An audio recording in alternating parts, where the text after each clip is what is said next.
Depuis hier, inaugurée par le chef de l'État à Banankoroni, l'unité industrielle de plus de 5 milliards de francs CFA devra transformer 260 tonnes de céréales par jour. La BAD vient de publier son rapport annuel Perspectives économiques en Afrique, édition 2011. Dans le rapport qui analyse l'évolution macroéconomique du continent, le Mali enregistre une bonne performance en 2010 et 2011. Les régions de Caille, Sikasso et Mopti bénéficieront du projet Intégration de la résilience climatique dans la production agricole lancé ce matin. Le projet de plus de 3 milliards de francs CFA devra diminuer l'impact du changement climatique sur les systèmes agricoles. Madame, Monsieur, bonsoir. Merci d'être avec nous sur l'ORTM. Le président de la République a inauguré hier les moulins du Sahel à Banankoroni. C'est dans la commune de Sanankoroba. C'est une unité industrielle d'une capacité de transformation de 260 tonnes de blé, de maïs et de mil par jour. Le promoteur Oud Babi a investi avec ses partenaires environ 5 milliards 300 millions de francs CFA dans ce projet. Sidiki Dambélé. Et détroit pour les Mali. Après les grands moulins du Mali à Bamako, la minoterie de Ségou, voilà les moulins du Sahel SA, inaugurés ici par le président de la République à Banankoro. Filiale du groupe Hood Investissement SA, cette unité a une capacité de transformation de 160 tonnes de blé, de maïs et de mil par jour.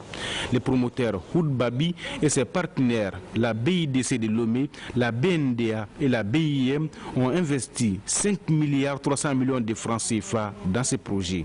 Cet investissement contribuera à améliorer la balance commerciale et des paiements à travers la diminution des importations.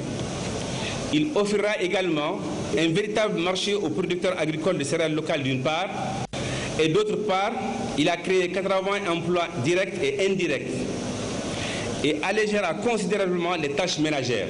Les partenaires financiers de la société Les Moulins du Sahel demeurent convaincus que la pauvreté ne peut être réduite que s'il y a une croissance économique forte, durable et à large spectre et dont les produits seront mieux répartis.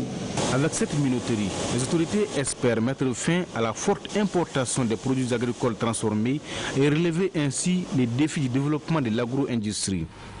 Vous avez inauguré le pont de l'amitié qui relie les deux rives du fleuve Niger. Cet après-midi, il s'agit d'un autre pont, reliant cette fois-ci notre agriculture à l'industrie. Véritable lien entre les produits agricoles post-récolte et les besoins toujours croissants des produits manufacturés. Cette unité contribue entre autres à la création de nouveaux emplois, à l'allègement de la pénibilité des tâches des femmes dans nos ménages, à l'accroissement des revenus des paysans, à l'augmentation de leur capacité à générer une épargne locale. Le président de la République n'a pas manqué de féliciter les promoteurs du projet qui apportent selon lui une réponse à la double équation de l'emploi des jeunes et à la transformation des céréales locales, une source de richesse pour nos producteurs. Je pense que nous avons ici une réponse à plusieurs de nos préoccupations. La première d'abord, la sécurité alimentaire. Nous avons une usine de transformation. Ce qui, dans la chaîne de production, de consommation et du reste, l'un des points les plus importants et qui constitue notre difficulté et notre déficit, c'est la chaîne de transformation.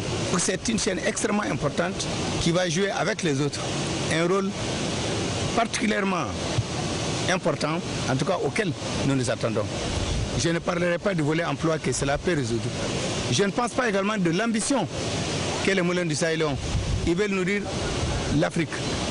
Et je pense que déjà c'est un bon message et nous ne pouvons que les souhaiter bon vent et bonne route. Occasion saisie par Amadou Toumanine Touri pour renouveler son appel aux opérateurs économiques maliens, appel à investir surtout dans le secteur industriel, créateur de valeur ajoutée. À l'ensemble de nos opérateurs, surtout dans le domaine industriel, et l'industrie, surtout l'industrie alimentaire, qui est extrêmement important. En tout cas, je pense que pour le développement de notre pays.